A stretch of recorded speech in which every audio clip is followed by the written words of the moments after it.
So 03 exception handling.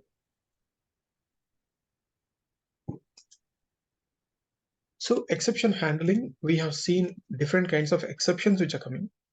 Now we focus on exception handling blocks. Primarily, there are 4 kinds of exception blocks. So it is like try, else, finally, sorry, else, and finally. These were like 4 blocks we have. So try, except, else, and finally.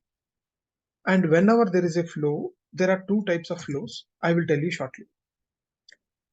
So till now what happened, let's say if I have 10 by 0, it will throw an exception that we know. If I say 10 by some other way, so exception is not coming. But if I do some other way, like exception comes, right? Say 10 plus, if I add like the 1 as a string, then also I get an exception. So code is getting broken. Now how do you handle it? If you want to handle any code, try, and within that do the exception. Say except, what are the exception is coming in the top? You write the same thing. If I do, so we can write a message like, don't divide by 0. If you see now in this case, is the code broken? Here also we got the exception, but it was handled. In the same lines, we got a type error. Now let's see how we handle it. Same like above, we write 10 plus 1 as a string, except, so type error, and print that. So don't add int and string, right?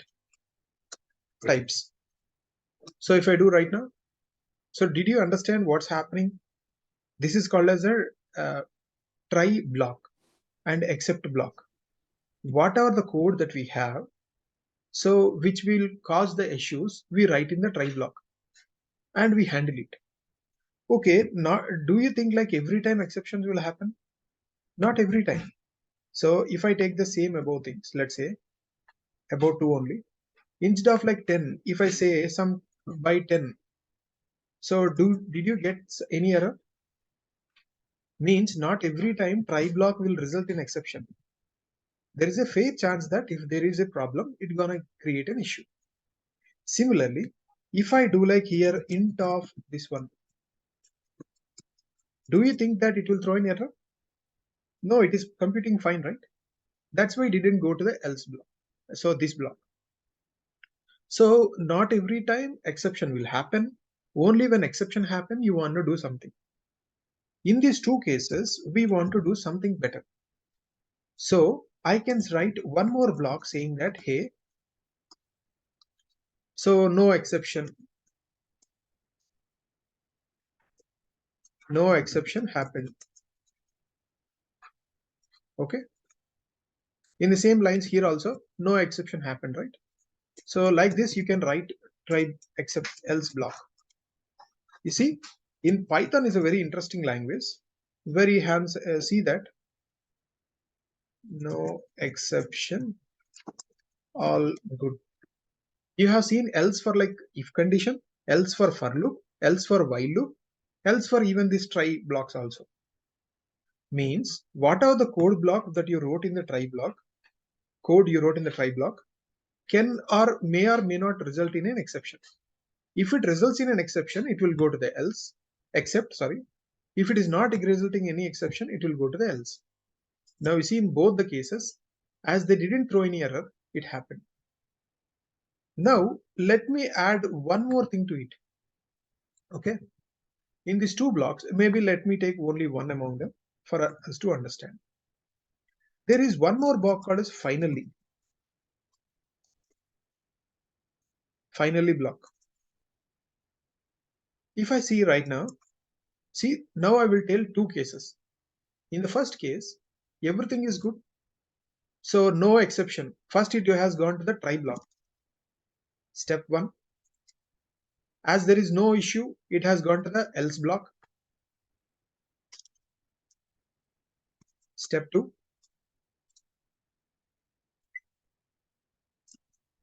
As everything is done, it will go to the finally block. Step 3. And if you write any other statement outside, let's say like a next statement, which is like independent statement among all, it will go to step 4, right? Hope you understood. In the same fashion, when there is an exception, so instead of going to the else block, so it will go to the except block. That's the only difference. So to understand clearly, in exceptions, there are two types of exception flow. If I say when there is no error, it will go first for the try block, then to the else block, then to the finally block. And where there is no exception, it will go from try block to the except block to the final block. Okay, sir, you told all these things. And one more point you need to be aware is that these else block and finally blocks are optional. Did you see in the starting when I did I ever take like else and finally? But code didn't throw an error, right? So it's not mandatory. So if you see here, I can write that point too to understand. So code which was resulting in error only, it will come down. So if you write them, it will happen like this. Okay, now you will get a good question. Okay, sir, this finally block is executing in both the cases. Observe carefully, you will understand. When there is an initially, both will execute the try block, which is needed. When there is an exception, it will go to exception block. If there is no exception, it will go to the else block. That is also fine. But why finally executing every time? Next statement means what are you write next, it will execute. So now we will understand what is the importance of finally block and what is the importance of the others. And before going further, I want to take like one more example for you to better understand. Say I want to take some input in runtime and I want to do some computation. Say in real world example, say guessing game. Guessing game. Okay. So maybe like, you take that lucky number. Lucky number is equal to 67. That you wrote, right? Now you want to take the number from the, so guessed number from the runtime. You are expecting like an integer. That's why anyhow we need to give input and we need to convert to int. Say guess a number between 0 and 100. You're asking the user and user need to guess something, right? Now you see what will happen. If so we have some logic, right? If guessed number equal to the lucky number, we can say like, hey, so perfectly guessed, guess it correctly. Elif guessed number is greater than lucky number, we can say like, hey, reduce your guess, right? Reduce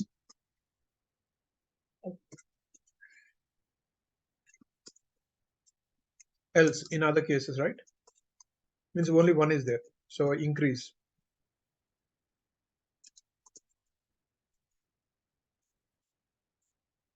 Hope you understood. You are expecting something, fine. And also like you can write if needed condition like if not, like, see how I'm writing, if not 0 less than or equal to guessed number less than or equal to 100. I'm saying not means if it is not, then so you don't want to do. So what you can tell, if not, so please guess number between 0 and 100. In else case of this, you want to do all these things. See how I'm doing, right? This is how a typical program works. If I execute it, what will happen? It is asking for a number. If I give 12, see, I gave 12 and it worked. Maybe like you want to print whatever is coming also, right? So I gave 12, it's fine.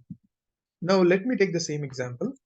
This time I gave like say some 156. Okay. If I do like maybe like print both the cases, I want to print of f of guess a number equal to.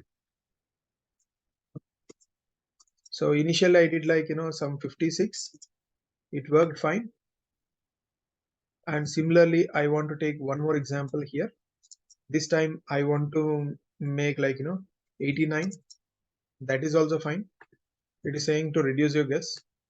This time if execute, and you will have 178. So it is going to one of the condition. It is saying fine. But the real use case of exceptions I will tell now. What if user is giving 112.3?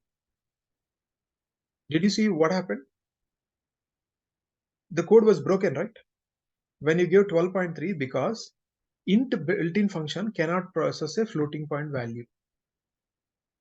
So in this case, how do you handle it? This is a real world example. So you can do here itself. So you can do try block itself. Within the try block, you write it. If everything is good, fine. So what else should be right? Except block. Except means, so what is this error? Value error, right? Assume that you are handling this value error. So if value error is there, so print. So so value error. And in the else case means if everything is good, in that case only you want to execute your entire program, right? The remaining lines. So like that. And finally is not mandatory. I will tell you shortly what is importance of it. It's like housekeeping. So housekeeping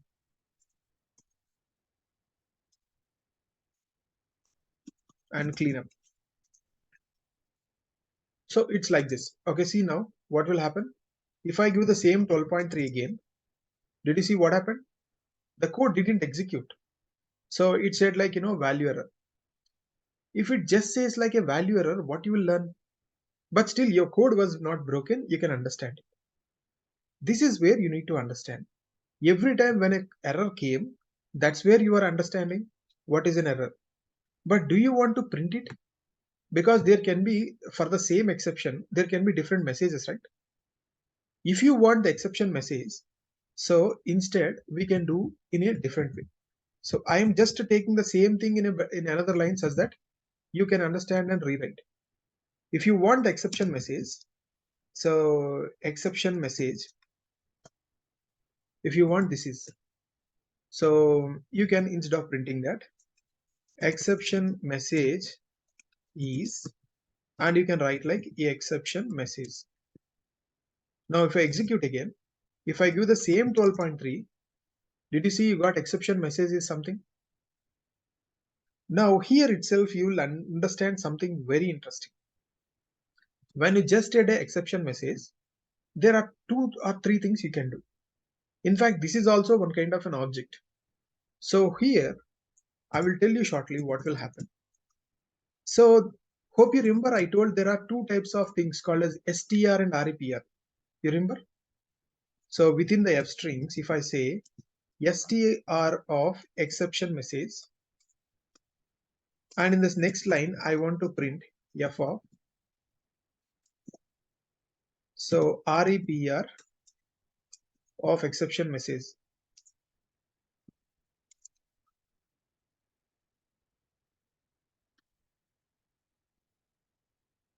If I do now, you will understand this time. Again 12.3 if I give. So if you just print it, it is printing the str only. Did you understand the difference between str and repr? When I printed the str, you got the message only. But when I printed the repr, did you see the exception type also? That is the difference between str and repr. REPR means raw representation of the string. So raw means whatever is the object exactly representing. So now you understood, right? In which case we need to use in real time for the try. So in which case we need to go for an exception block. So and why we need to get an exception message and how we are doing. Okay. So you gave something good. Next time, like you you give like 12.5 or something else, it's fine working.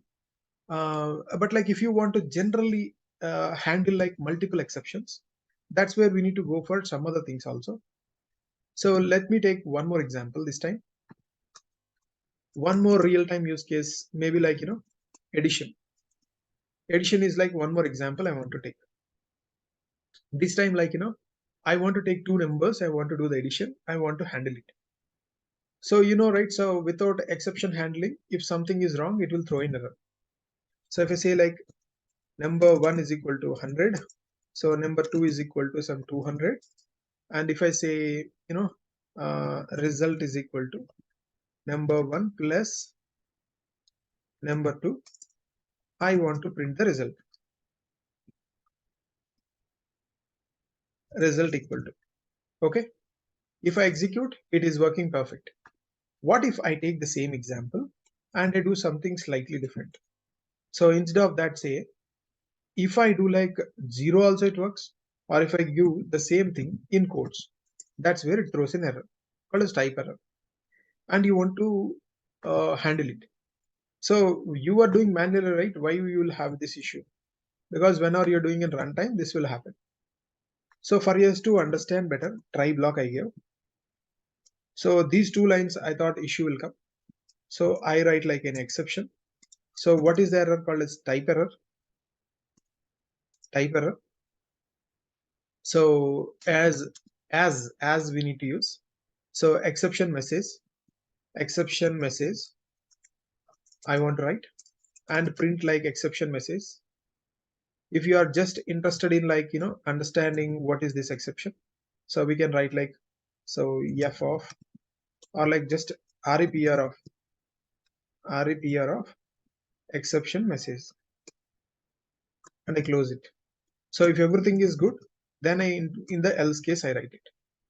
It's a very simple example for you to understand and digest. So see, finally is not needed in this case. Just I'm executing. Did you see what happened here? Hey, you are trying to handle the exception message, try exception, but it is failing. What is the reason for failing?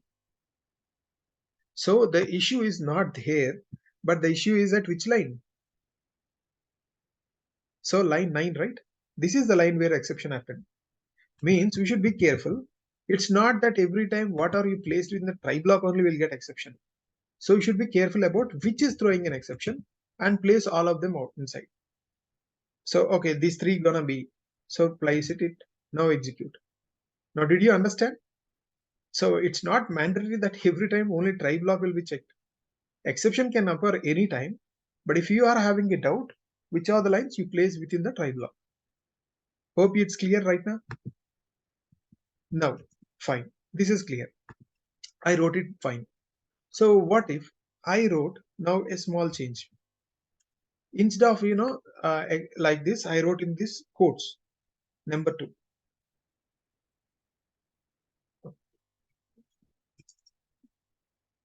That also will be handled because this is also type error. It handled it. Same type error, but error occurred in a different line, but still it handled it. Now, I will take back the original and like I take number 3. I don't know what is number 3, but I took it. So when I took number 3, still I am getting the same error because when there were 2 errors, which are the error comes first, that's taken. Hope you remember. So education flow. So top to bottom, left to right, right? In the same fashion. What if I took the same number 3 in the starting? So when there were 2 exceptions, whichever exception is coming first will be taken into consideration. The same number 3 is there in the above also, but still you get that exception because first this addition is happening. That's where type error occurred. Whereas if I take the number 3 in the starting, first you need to know what is this number. And though you have handled the exception, it is name error which need to be handled. So whenever like you want to handle multiple exceptions, that's where you need to go like this. So same like type error.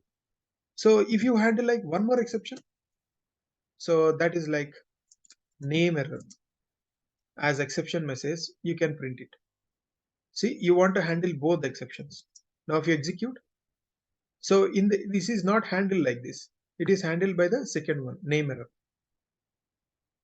So hope you understood what's happening. Like this, you can handle multiple exceptions. Or if you have the same logic for multiple exceptions, instead of writing like this, we can write like this, type error and name error. So, this is like, handling multiple exceptions. Handle multiple exceptions. So in which case we need to go in this way. So when same logic for both exceptions, both the exceptions, if you have the same logic to do, in that case you can do. But if you have like, so different logic, but both different exceptions, when you want to handle, this is how you do. And it's not mandatory that first one, after first one only you should do the second one. You can go here also in a different hierarchy too. Say here, if you observe, so not every time name error first, followed by type error. So which one should be handled first, which one should be handled next? It's okay. But I will tell you shortly after that. That hierarchy also makes a difference. But you understood. So like this, you can handle multiple exceptions also at a time. Okay. Now, so going further into it, if I say like I have two numbers, now till now we have done addition, right? Now let me take the example of a division. I'm taking simple examples for you so that you can better understand and remember. So I am taking numbers. Number one is equal to int of input of, say, number one is equal to. Okay, I take like this. So in the same lines, I take like number two is equal to. So like this. Fine, two numbers are there. Now we need to do the division. Division is equal to number one divided by number two. So fine. Now we want to print the result. Division is equal to. Okay, if everything is good, say 100, say 200, you got the output. 100 and 200, everything is good. And so when exception handlings were not there, different kinds of issues happens. Say when you didn't give the integer properly, or when you give the second number as 0. Both cases are there. Both cases can result in an exception. So if I go for the case one, so what if I gave like 12.3, same like earlier? It can give a value error. So means like when you're executing, sometimes you don't know which exception you can get. So what you can do, try block, you write what are the logic you have. So and you do like, if everything is good, then only you want to do the thing, right? You can think like error can happen in any of these three lines. So you write like else block here, and you write an exception block before, except exception. So value error. So value error as some exception, and you want to print the exception message. Okay. So like this, fine. So you write like same 12.3, it will be handled. And similarly, you get like one more exception. So what is the other kinds of exception I told? So same like above, maybe you handle like type error also. See, every time, though you handle one exception and you are writing some logic, say if I give 12 again, and this time 0 in the second place, you got an exception. So is it like practically, do you think every time when you get an exception only, you will handle and say that, I will handle a production code? It's a very bad idea. So we should be prepared for any kinds of exception which are coming. So for that, there is something called as exception. Exception is called as an umbrella exception. We call it as an umbrella exception. Like umbrella, it can handle anything under it. Hope you remember, in the starting I showed you the exception hierarchy. So base exception is there. So base exception. So under this exception is there. Did you see this exception root? Under this, whichever is there, it can handle everything.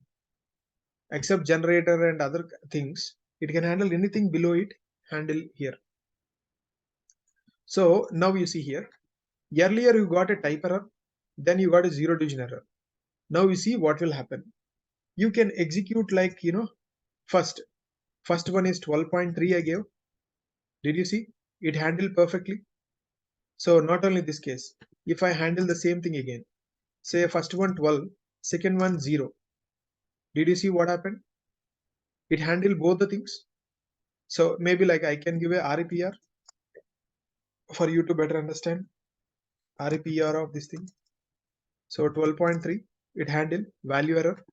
So in this case, if you execute 12 and 0, it handles zero division error.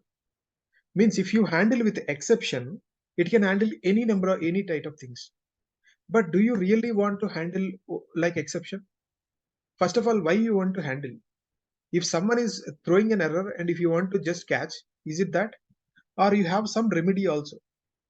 So the best practice is that you need to handle both the things. Now in this particular case, you understood that value error is because so user should give the correct data type. So and second one, so zero division error means decimal should not be 0, right? So like that you need to write. So if you write like this, then users next time when they are doing, it will be much more easy. So if I say that instead of just saying zero division error, so please ensure not to second number 2 as 0. Okay, so don't you think it is much more valuable? And this order also makes a lot of difference. You see, if I do like this exception first followed by this one, and say in the same fashion another one is what we have. So if it is value error, right, that is another thing. So value error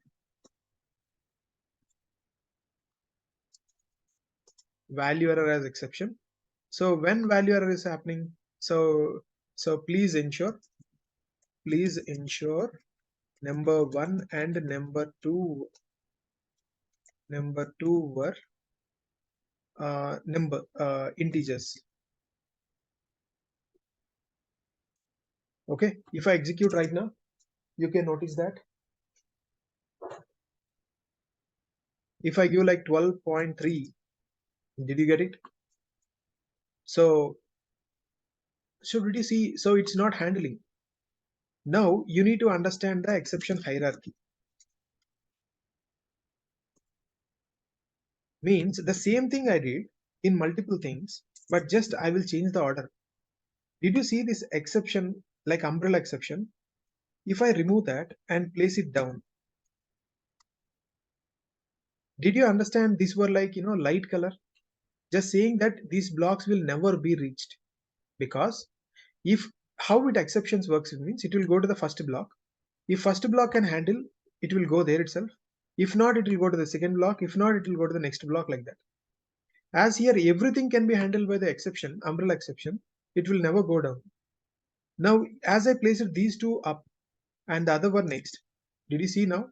If I say 12.3, it's working, right? Instead of just printing like that, please ensure number 1 and number 2 are integers. And similarly, if I execute like this, and if I say like 12 and next one is 0, did you see that you got please ensure not passing zeros? Is it clear?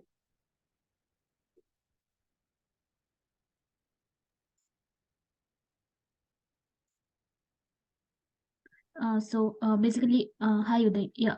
Yeah. So there is a if like we do value error mistake, so it is going directly to the whatever the print message is for the value error, right? Yeah, Okay. as that is the expectation here, right? So it's happening. Okay. That's what makes it very interesting.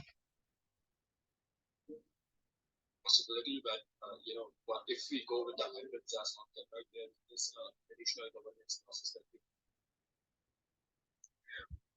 So any other doubt? Okay. So this is how you handle like multiple exceptions and exception within another exception. Like that we can handle like different kinds of ways.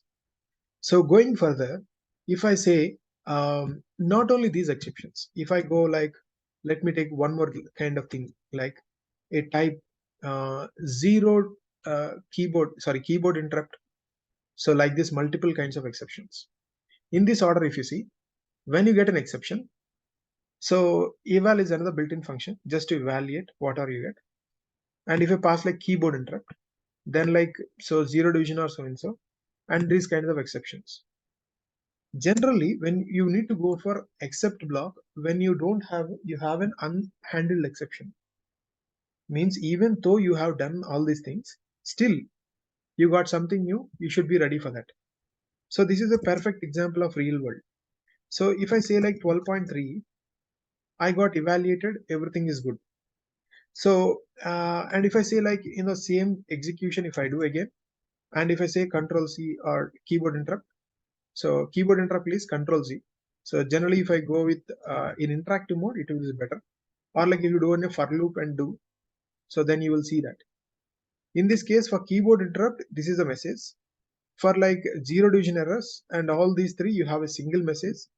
And for unhandled, you have another thing. So that kind of things happens. Okay. So means like eval, what it does is that if you give any expression, till now we are doing only addition subtraction. What if I want to do anything else? That's where I can go for eval. Eval expects you to pass like a string, that's it. Anyhow, like you pass like a string, right? So if I do like this, it will work. So if I do the same eval of within quotes, like if I say 12 plus, so in quotes 3, anyhow, this both cannot be done. It throws an error, right? So the same thing I want to repeat here with these things, blocks. So for you to understand that, as you understood eval right now let me execute again. If I give like 12 plus 3, you got the answer because you get the expression perfectly. So maybe if you want, we can print the expression also. So if everything is good, you want to print the expression, right? Okay, expression whatever is happening, evaluated and then printed. Yeah, fine. So similarly, if I go with like another exception, like 12 plus same 3 as a quotes, you got something, and like this, so it will happen.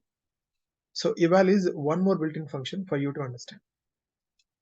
Okay, now it's fine. So till now you understood. What is the next thing?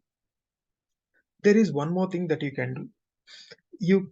You have something called as assertions. What is a assertions? Assertions means what? Means till now you have taken like the code is perfect and you want to check. But down the line when you're going for unit testing, you will go for something called as assertions. So these assertions are basically useful whenever you are going for like unit testing. In unit testings, so when you are working, you will have something like this. It's like you have like shit. Okay. So for like condition to be validated, so we need to pass like a assertions. So basically it expects the condition to be in this way. First, we need to give something like a condition and like a syntax, assert and a condition. So till now, when you are printing something, so we know like if something is true or false, how do you check? So if something is true, you get like it should be true. If not, it should be like false. That's how you write, right? So you know these things. If 10 plus 2 is equal to so and so, you say it is true. If not, it is false. Okay. Or else every time you print the output and see whether it is true or false. For 1 and 2 values you can check, but for everything if you want to check means it will be difficult. So the simple way is like you write an assert. 10 plus 2 is equal to 12. If it is correct, it will not do anything. Did you see? And similarly, if I say assert 10 plus 2 is equal to 12, if it is correct, it will not do anything. But if it is wrong, it will throw an exception. You see, 10 plus 2, 12, 10, 12 plus 10 is equal to 12 I wrote. It is not correct, right? So then it will throw in error. What is the exception type? Called as assertion error. No matter what you wrote, it will say whatever is there. Say like, I read some other exception. So something divided by 4 into 2, something I wrote. No. If it is not correct, it will throw an error. If it is correct, it will do like this. Maybe in this case, it was correct. So fine. So what if I do the same thing in a different way? Say like same 12 divided by 4 minus 34. So plus 3 something. It is wrong. So what are the messages there here? You are getting it.